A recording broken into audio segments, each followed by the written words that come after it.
Good evening, ladies and gentlemen. My name's Rohan Batra. I'm a financial advisor working with Adam Kemp, who'll be hosting the bulk of this evening's session on minimising the impact of inheritance tax.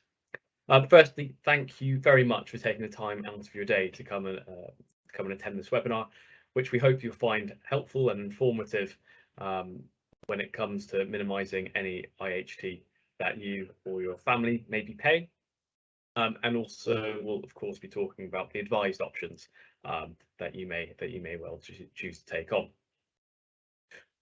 IHT is often seen as an optional tax because there are a number of ways that a number of options that you can utilise to minimise any tax that you and your loved ones may well be paying. Indeed, I think it was £6 billion of IHT was collected by the revenue last year.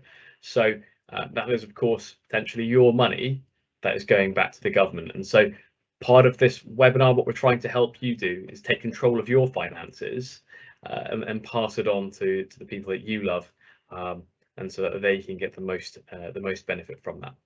Now, throughout the session, I do expect and hope that you'll have quite a lot of questions, and I'll be spending most of my time trying to answer as much of those as I can. To that end, please do feel free to use the Q&A function, and I can already see that we've had quite a lot of questions come in. So as I say, please do use that function, and I'll answer quite a lot of those questions as we go through, and then I'll talk to you at the end as well, whilst I let Adam catch his breath. So the last and really important point to make is that this evening's webinar, whilst I hope helpful, is not personal financial advice. Of course, we can provide you with advice on this matter and a whole host of other areas if you think you would benefit from that. But today this is just for information, but of course do feel free to get in touch with us if you think you would benefit from advice afterwards.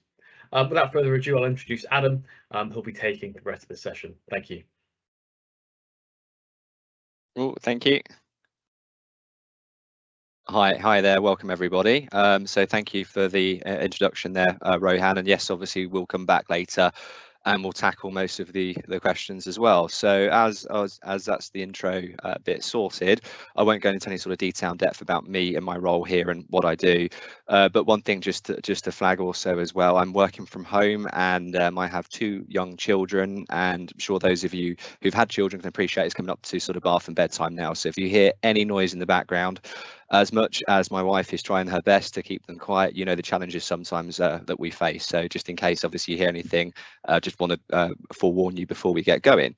So in terms of the agenda today, I will break this down really into 3 things on the agenda. So essentially what I want to do is focus on getting the basics right, which, to be straight and fair here, it's just about understanding some of the basic points. I'm sure a number of you here will be familiar with this, so that's hopefully a refresher. For others here, this might be completely brand new, so it's always important to cover some of the basic points.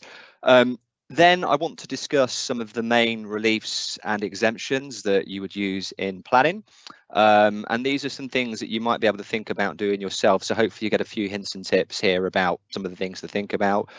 And more broadly, when you consider the impact of inheritance tax, it's looking at the options that become available from a financial planning perspective as well. And we'll talk through high level some of these options, just because of the constraints of time that we have today. I'm sure you can appreciate inheritance tax is a complex topic. You will all have your own unique set of circumstances as well, which are obviously where a lot of the questions have come into. But ultimately, we're trying to give as much as we can in hopefully 35 minutes or so of delivery from here before we tackle some questions at the end, hence why we have to try and be as concise as we can in the delivery. So let's move on and obviously spend a few moments on getting the basics right.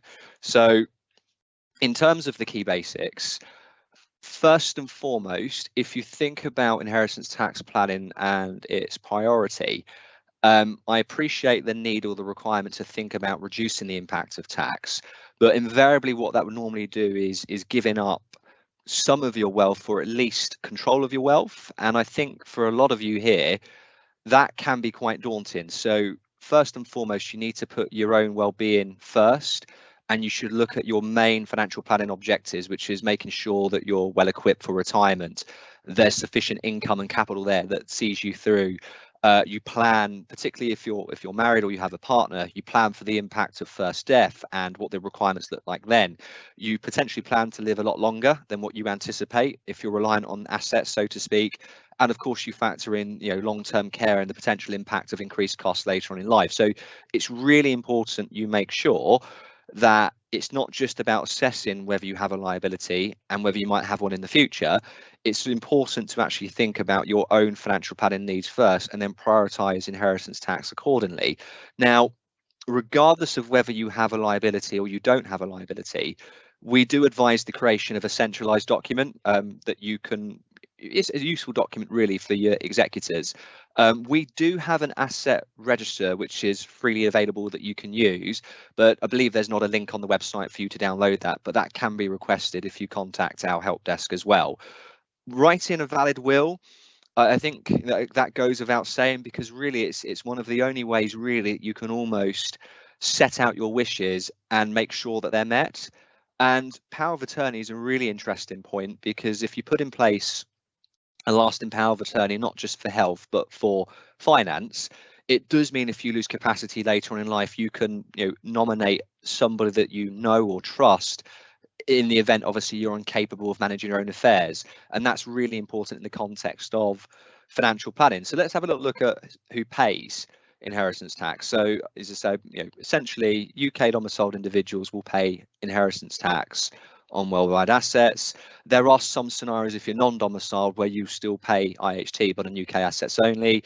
And again, you'll be deemed domicile even if domiciled at the UK. I think if it said you're resident for 15 of the last 20 tax years, were born in the UK of a UK domicile of origin, and then returned to the UK after obtaining a domicile of choice elsewhere, at least one of the last 2 tax years as well.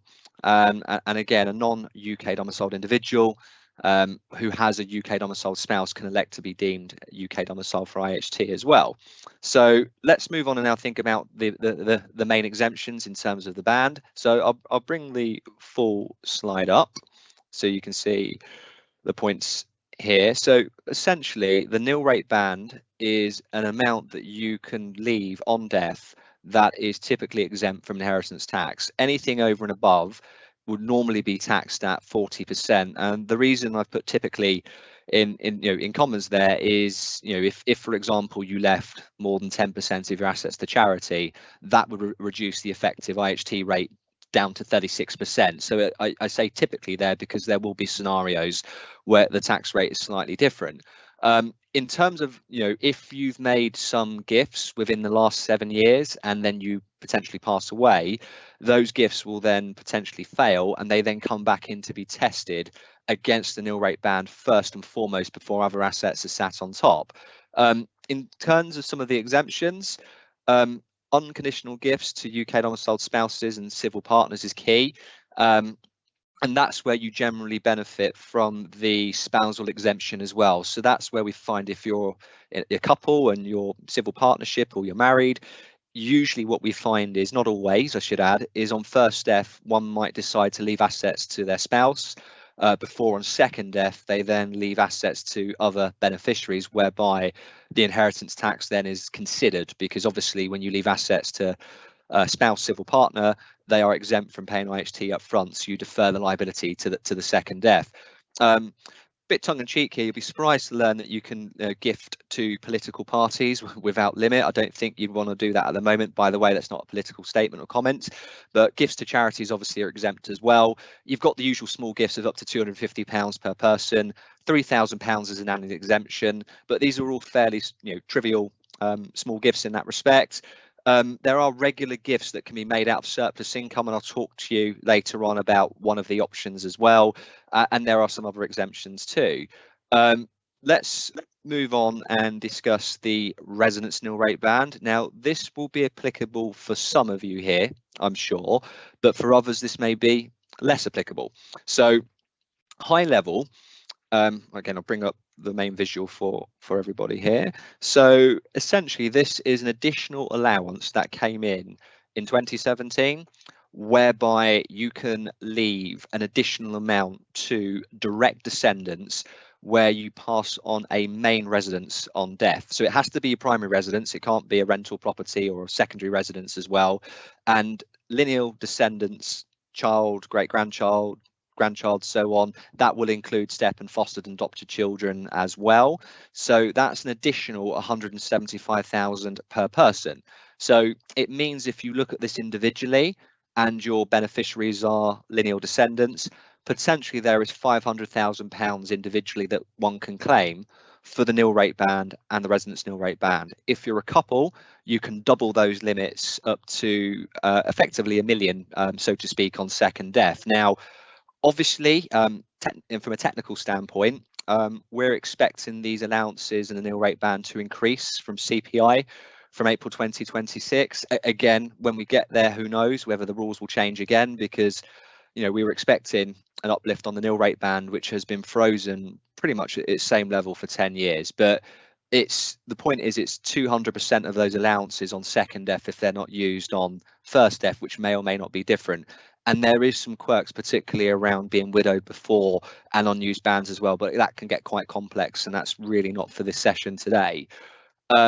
As I said, in terms of main reliefs and exemptions used in planning, or options that you can think about yourselves, particularly if you are looking to make some of your own decisions. The 4 listed on here: potentially exempt transfers, normal income exemption, business relief, and pensions, are options that you can think about in respect of your own planning. So potentially exempt transfers refer to lifetime gifts over and above any exemptions like the 3,000 annual exemption, where technically that gift still is deemed to be within your estate for 7 years from the date that gift has been made. In terms of the normal income exemption, that's the ability for you to give away regular amounts of income which can be determined as excess of living costs, so effectively surplus income. I often get asked questions about what is classified there as surplus income and what does regular mean. HMRC state as long as it's a regular pattern or it's a habit or habitual in terms of gifting, and it's effectively surplus income that doesn't reduce your standard of living, there's flexibility there in terms of how you can provide that income. Business property relief or business relief, I'll come back to that in more detail later, but that's where you can effectively keep control of your assets or your investments, but you invest into certain qualifying businesses which can result in the value being free of inheritance tax after 2 years. But there's another aspect engaging the approaches of advisors, and no doubt a number of you will be aware of this, which is pensions. And it's effectively considering pension death benefits. Now, I'll bring up everything on the slide so you can see the visual as we go through this as well. Okay, great. So under current rules and current legislation, you effectively have the opportunity that if you hold assets in a pension that you've not yet crystallized, or potentially you've crystallized it and you take tax-free cash and it's in some drawdown pension wrapper, effectively if you leave the capital in there and that's invested, or whatever you decide to do with that, if you were to pass away before the age of 75, monies held in the pension or the drawdown wrapper can effectively be passed on to nominated beneficiaries, free of tax in terms of inheritance tax and also income tax, provided obviously the value of your benefits do not exceed your remaining lifetime allowance when you pass on. It does differ generally from scheme to scheme. Some allow beneficiary, drawdown beneficiary pension wrapper, others will only allow a lump sum to be paid out. So it's worthwhile checking with a number of the pensions that you are in whether you've got the flexibility on death in particular for the beneficiaries to retain the funds in the pension wrapper, or whether they are indeed simply paid out as well. After 75, the position changes in terms of it's subject to income tax at the beneficiary's rate of income tax. So if they, if somebody inherits a pot, call it circa £100,000, and they're a higher rate taxpayer already, if they then draw on the pot, in theory, they will still pay income tax at 40% or potentially as high as 45% in England or 46% in Scotland if you're looking at Scottish rates of income tax. So it's effectively taxable after 75, but there's control and choice by who benefits of what they take when they take, and they might be able to control obviously the taxation of that. But of course, it's something that you would have to think about as a broader strategy, because if you have a range of assets, including pensions and non-pensions assets, that's why there's a lot of consideration given when you're helping people plan for retirement, in particular, to say this is the level of income you need. These are your guaranteed sources of income from state pension or potentially final salary schemes if you have one of those, or a combination of those two. If there's a shortfall to make up from capital, the question is, do you draw down first on non-pension assets and capital, i.e. spend the ISA funds and leave the pension funds alone as a backup fund to draw down from later or if required? So from inheritability, particularly using pensions, can be incredibly attractive, but again, there'll be nuance there. You have to look at the case-by-case basis and spending requirements and so on. But again, this is something that you can think about yourselves with regards to pension planning as well. As I said, yeah, tax rules change, and of course these are the rules now. That could definitely be different in the future. So that's why you have to keep abreast of pension legislation and the rules as well.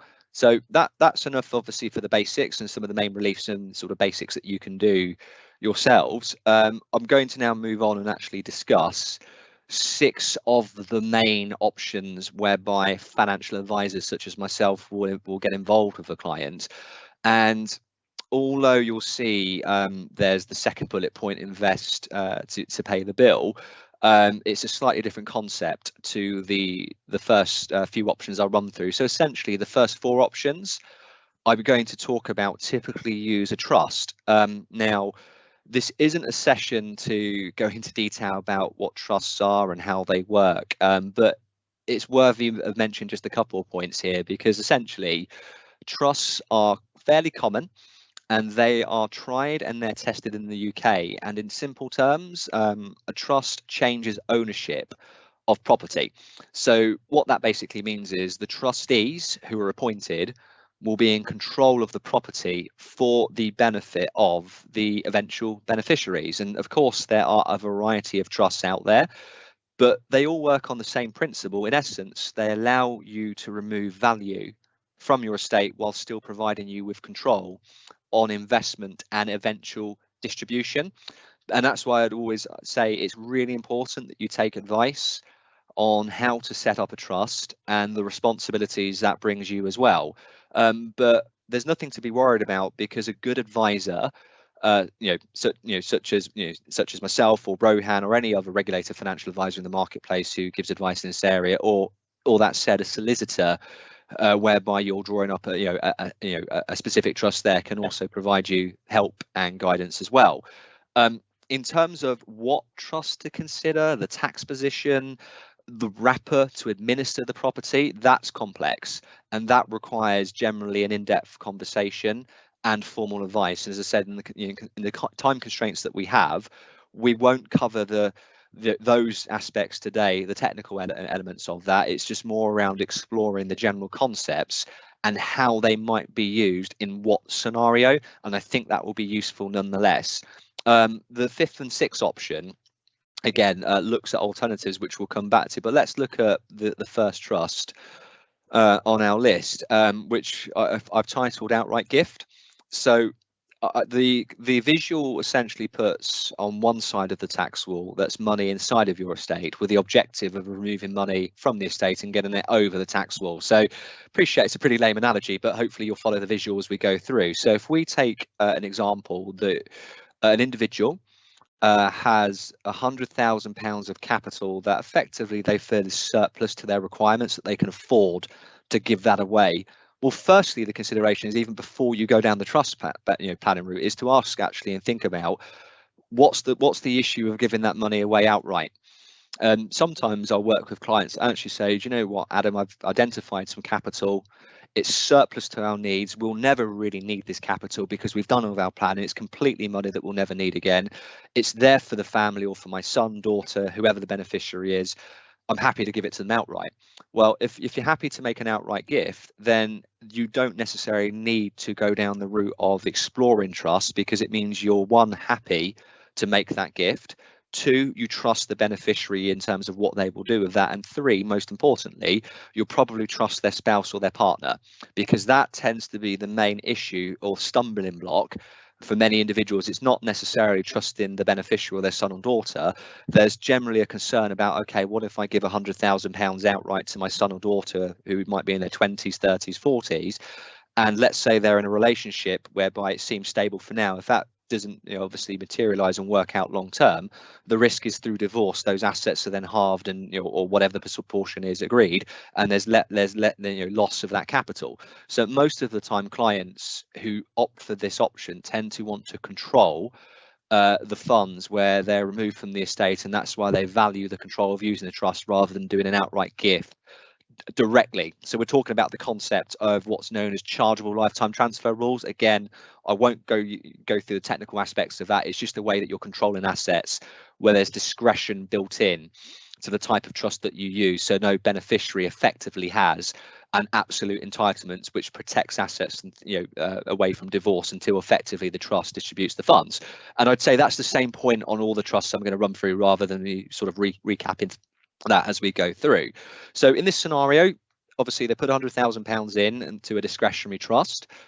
The benefit, or the potential benefit, is on day one if they achieve capital growth. And as I say, there's an if there, because naturally when you put money into a trust, you're bound by legislation under the Trustee and Markets Act 2000, whereby if there's a long-term perspective, the trustees obviously have to consider investment planning, not simply hoarding cash, because it's counterproductive to the objectives and the eventual needs of future beneficiaries. So obviously where market-based investments are considered, there's volatility. So we'll always say growth from day one. Of course, after one day, the fund could fall in value, it could go up. But obviously over the longer term, what then happens is after 7 years, the original capital of £100,000 would be outside of the estate value, also in combination with any growth that's been achieved as well. Now, the next slide is a slightly different visual. And again, although this shows a straight sort of upward line in terms of direction of travel, please in your mind actually just put loads of squiggles where it goes up and down, but over time the balance of probability is you should achieve capital growth. A really simple example is if you said, right, okay, we've got a 7-year sort of window here where hopefully over time the original £100,000 falls outside of the estate value. If we just assume, and this is only assumption, a 5% per annum growth rate is achieved on that asset, the value potentially after that time scale is 141,000. So the potential inheritance tax saving isn't just 40 grand, i.e. 40% of the original 100,000. It's 40% of any growth as well, which in that scenario is 56,400. So it's the ability to take capital now that one might not require, where they want the control, but they're happy depriving themselves of the income or the capital, absolutely, and it's there to be distributed obviously to beneficiaries thereafter. So that's one of the most, I would say, simple trust arrangements to understand. Again, there's nuance with how many trustees do you appoint, who are the beneficiaries, how do you structure it, what trust do you use, and the tax wrapper to administer the trust, and so on. But that, as I said, will be considered as well.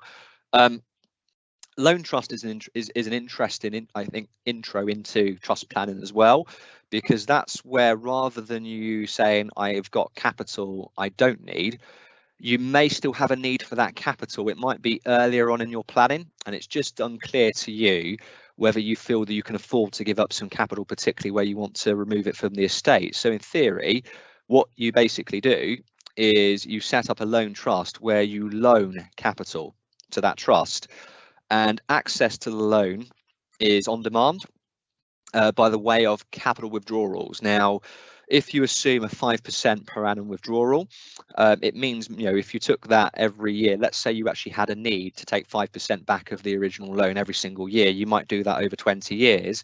And it means as long as you spend it, and let's say there's an income need or something like that, the benefit is any growth on the initial investment from day one falls outside of the estate value.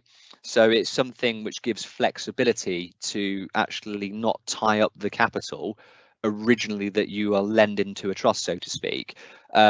This visual shows it in a slightly different way. So if we take that scenario of you loan money to a trust, which is effectively invested, as it's a loan, you can get full or partial repayments at any time. But as I said, the loan amount technically will always still form part of the estate value, but any growth sits outside and is free from IHT. So if we take an illustration, just for argument's sake, of there's regular loan repayments that are made to the settler, which would be effectively you transferring the capital into trust.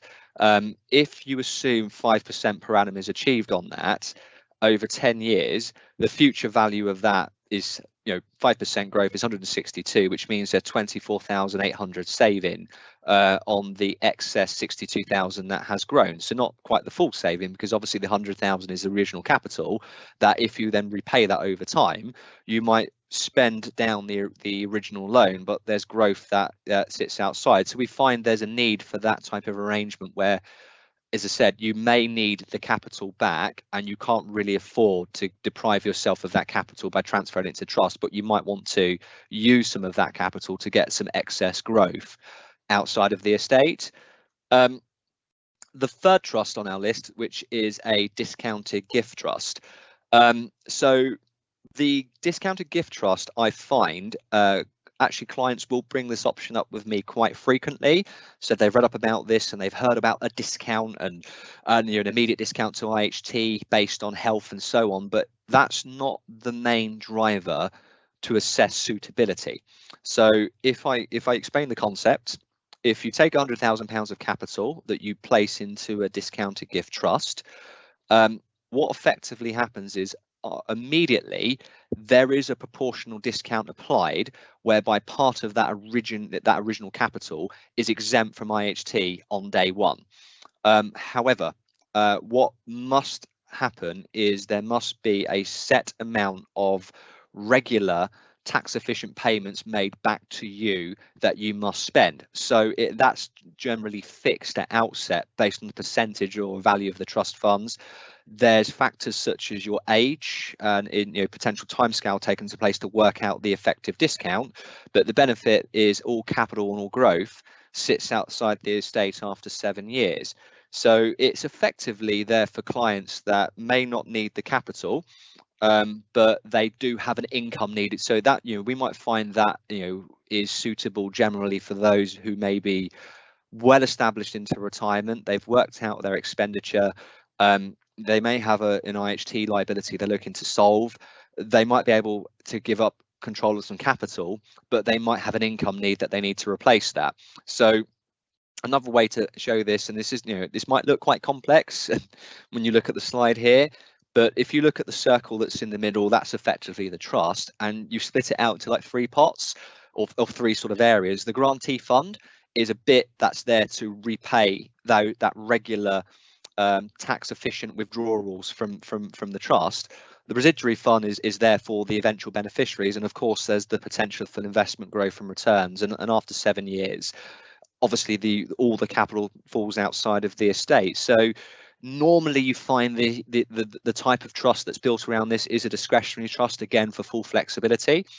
And of course, any investment return and growth is not guaranteed. So it's really important the planned withdrawals are considered as well, because if the withdrawals are quite high, they cannot be amended. So if the withdrawals were something like 6 or 7% or 8%, which is not sustainable, it might mean the funds run down, so there's no eventual benefit from the beneficiaries anyway. So you have to look at a sensible rate of withdrawal. Now, if you run through a model or example of, let's say a gift is 100,000, there's a 5% per annum increase on that is assumed over a 7-year window, but there's a 3% withdrawal of the original investment that must be made. It means the fund value would be something around 115,000, and then therefore you get the full £46,000 in saving inheritance tax as well. But of course, there's been withdrawals of £21,000 which have been received and being able to be spent and utilised as well. So, and again, the reason there is a discount as well, it's basically for the first 7 years, the discount provides an effective insurance against early death, i.e. within 7 years. But again, the discounts vary. HMRC have an input on that as well when that's looked at based on age and medical conditions as well, where they are underwritten.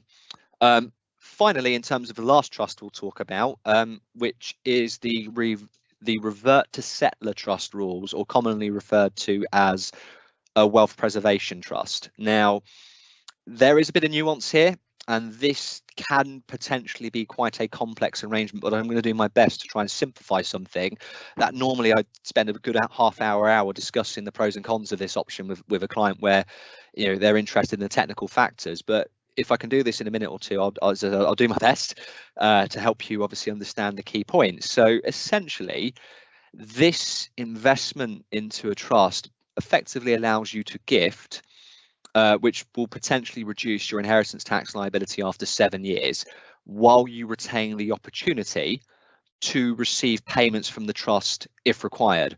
So that can be particularly important, you know, given things like increased longevity and the need to be able to adapt to a change of circumstances, i.e. living longer and possibly needing care costs or something like that.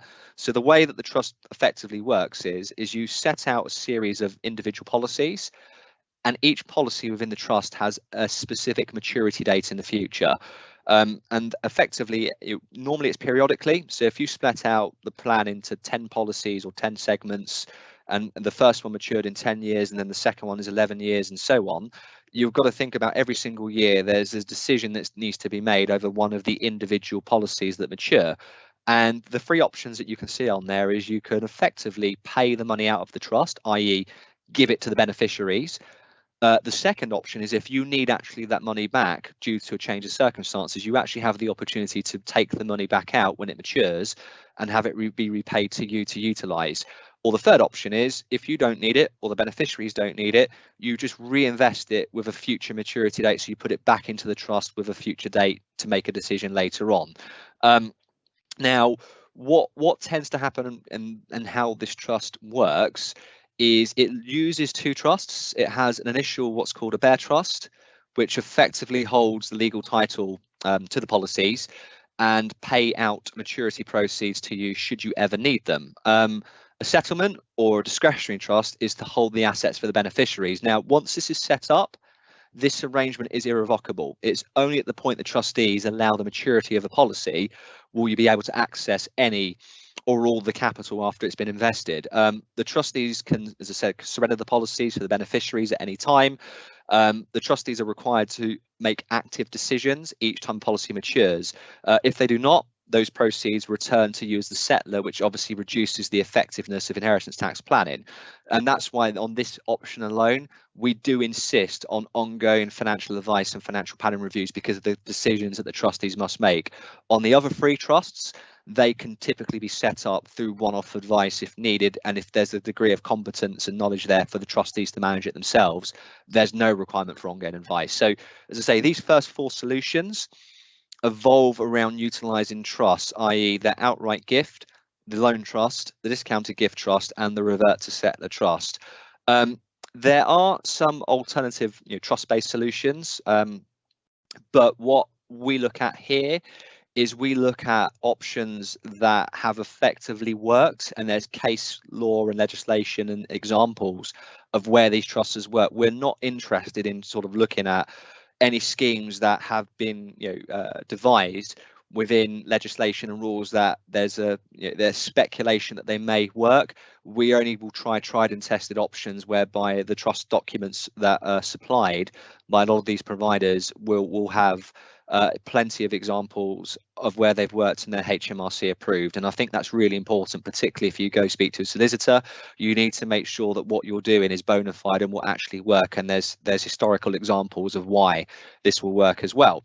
But as I say, let's move on. As I say, let's now consider how business relief, which I referred to, works before I move on to that final option. So with regards to what I mentioned earlier on, you can invest into what's called a qualifying company, and as long as it's held for 2 years, the assets potentially are free of inheritance tax. But let's dig a little deeper in terms of what does that mean. So in simple terms, certain companies will qualify for 100% relief from inheritance tax, meaning there's no inheritance tax to pay.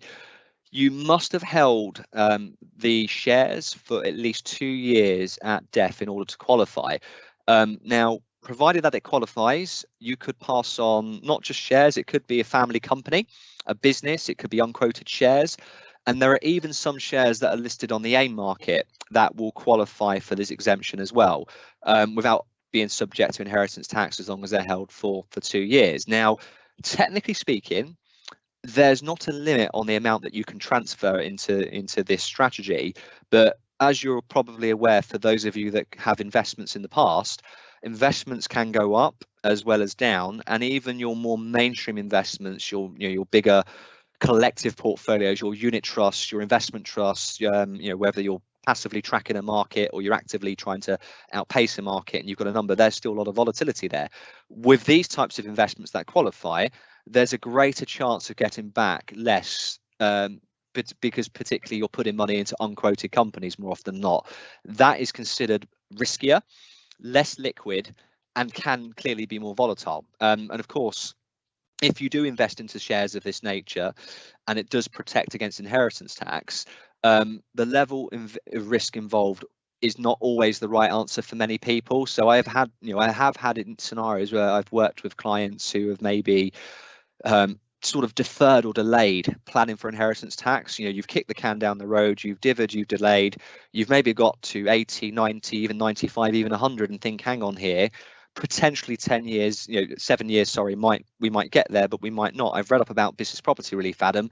Should I start transferring assets into there? And you're thinking, hang on, well, what if they drop 50, 60%? It kind of, negates the point. Now, of course, there are options and there are solutions out there that will qualify, and strategies that we're quite comfortable with as well. But generally speaking, an investor to qualify for assets of that nature, where we give specific advice, they have to meet a test that we put in place, which is around sophisticated investor status, which is normally that you have to have 10 years or so of running your own individual share portfolio, not just your blue chip, your FTSE 100 type businesses.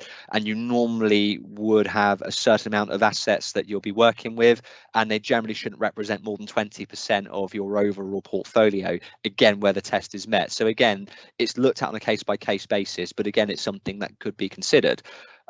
So the last option is, what we're really looking at is using what's known as a whole of life policy. So effectively, it's if you have surplus income, and this might be that you've got large pensions in payment, defined benefit pensions, state pensions, and you might have a large portfolio that derives investment income. You might find that when you look at your spending, there's a decent amount of surplus income there.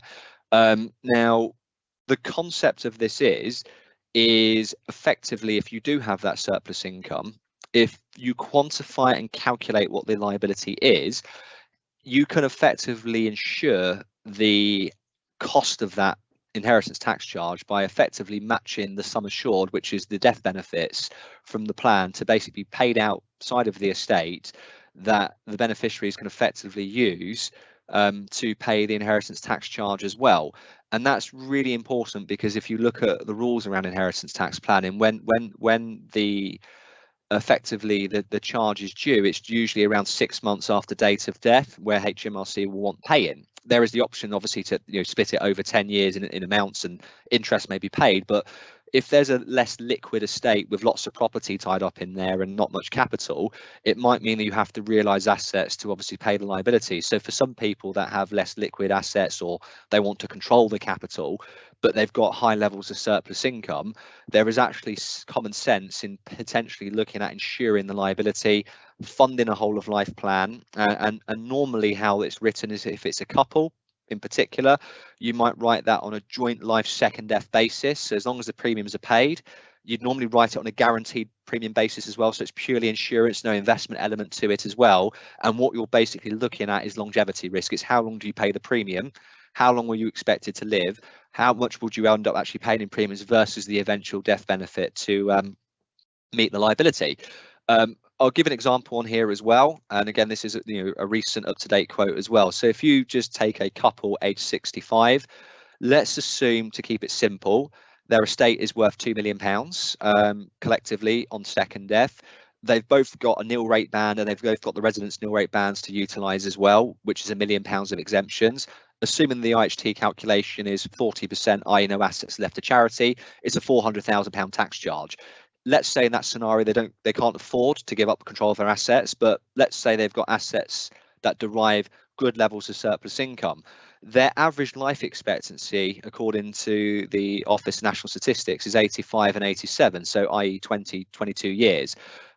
If you look at a joint life second death basis, this is a quote I obtained literally a couple of days ago in prep for the session today. It would cost them a guaranteed premium each month of 573 spot 54, which does sound a lot, but if you look at the annual costs of that, it's just shy of £7,000. So if you look at £7,000 mapped out over even 20 odd years, you're looking at the best part of 140 odd £1,000 for eventual death benefit of 400,000, and that's been surplus income that they've been able to use. That effectively that money is in trust when it's paid out of the paid out. It's paid out before probate as well, so the money's there and available for the for the executors or beneficiaries to use to pay the bill. But even, as I say, if you look on the other side of this, even if you just said, no, I don't want to do that and I just will reinvest that surplus income, even if you take a conservative return, or typically conservative return of 3%, it would take 45 years to actually reach a sum that's large enough to basically pay the IHT bill, because you need to gross that up to £666,666. So from an investment perspective, if you're in good general health, if you are in your 60s, sometimes early 70s as well, but you can't afford to start putting assets into trust or giving lots of assets away or control, whole of life is actually very popular and is a consideration amongst many individuals where they look at that as well. But again, case by case basis, it's just something to think about as well. So as I said, the key things for me to wrap this up is to think about, don't prioritize saving inheritance tax firstly over your own financial security. That's where you have to think about your needs. And I appreciate this is a very simple triangle here, where if you think about your capital and your income, you need to actually work out, okay, what will I absolutely need now and later on in life in terms of income and capital, i.e. my essential bills, my normal lifestyle spending, any capital expenditure on the horizon. What might I need is unclear. It's those disaster scenarios, emergency funds. It might be things like, we're married and what if one of us die early and our income requirements change and there's different levels of income, we might need more capital. It could be living longer than you anticipate and cash flow, you need more capital, or ultimately it might be things like care and so on as well. So obviously you might not need it now, but you might need it in the future. Don't need is obviously self-explanatory. You don't need it. You've planned for every eventuality. You'll never need that amount of capital or income thereafter. So obviously planning with the don't need, particularly with outright gifting and spending, is obviously much more sensible. A lot of the options obviously I've talked about with the trust would evolve around some of these numbers, but to navigate this isn't complex, but it might look like it with the flowchart that's going through, but it's a way to map out the options I've talked about. Now, what's not on here is business property relief solutions, because you're not transferring money away. It's an investment that you retain under your control. So that's why it's not listed on here. But the first question is really, is income or capital available? If not, there's not much you can personally do, but I know it's tongue in cheek, get someone else to pay. I had a case a few years ago where I had a lovely lady, obviously I won't reveal the details, but most of her assets and were tied up into property, minimal capital, and she had sufficient guaranteed income to meet her needs. So obviously asset rich on property, didn't want to downsize, look at options around equity release and freeing up capital. Effectively the children actually got involved to actually fund the whole of life policy on her basis, so because ultimately it's for their eventual benefit, so which is why the family then would get involved. Obviously if income and capital is available, as I said, income, that's when you might think about giving away excess amounts of gifting or possibly the whole of life route. If it's capital you're working with, then the quick consideration of, do you need income? If you deprive yourself of capital, yes or no. Do you need access? Yes or no. As you flow through that decision tree, it takes you through to the potential suitability of the 4 trust options that we talked about. So clearly you don't need income, you don't need access. That falls into that don't need camp on the triangle in the earlier slide, which is an outright gift into trust. If it is, yes, you do need an income, And yes, you might need the access to capital. That's when you go to loan trusts or revert to settler. If it was yes, you need income, no to to the capital, that's when the discounted gift trust is considered. So it's all relative to what your actual needs are in terms of suitability, rather than I've looked at this product, I've read up about it, I think that's what I want. And we, as I said, sadly, we do get clients who approach us that they've read up about a solution, they like the sound of the solution rather than really understanding their needs and how suitable it is comparatively to other options as well. And that's why I think it's really important when you are planning. Of course, you are free to plan this yourself and you can devise your own strategy, but it's sensible with a big decision to take advice, because the cost of that advice potentially can be eroded through good quality and bespoke planning.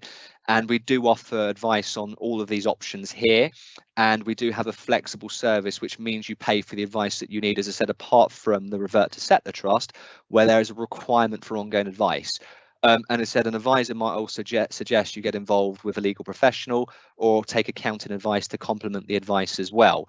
But also what I've thrown into the mix here is the majority of trusts out there that I've talked about, even if you did have the skill set and the confidence to make the decisions yourself, it's not like what you experience on the HL platform when you just set up everything DIY.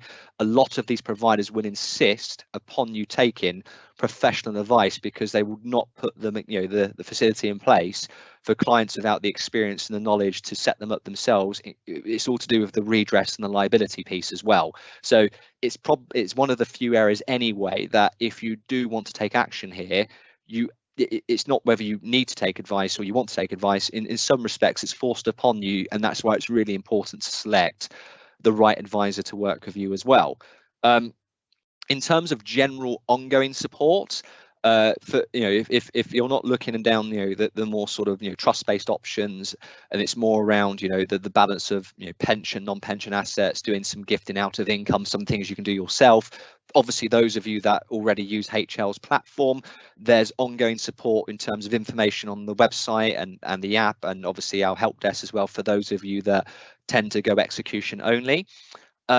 In terms of obviously what we've covered today, as I say, it's hopefully you've got some insight to the basics, who pays, nil rate bands, residence nil rate bands, where they apply it, obviously the main exemptions, and obviously a number of options available. As I said, I've only really scratched the surface here, but given the time that we've had available, if I went into more depth and more detail, this would be a much lengthier session.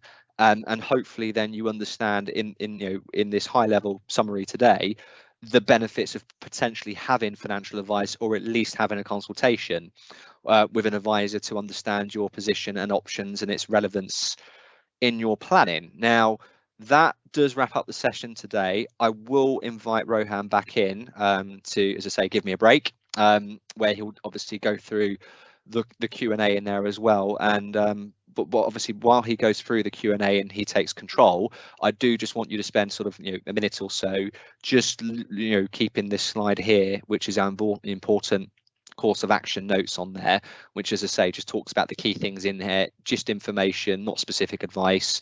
And obviously if you're unclear, you can contact us for advice as well. And so thank you, everybody. I do appreciate your time and your attention so far, and I'll hand back over to Rohan to wrap things up and go through the questions.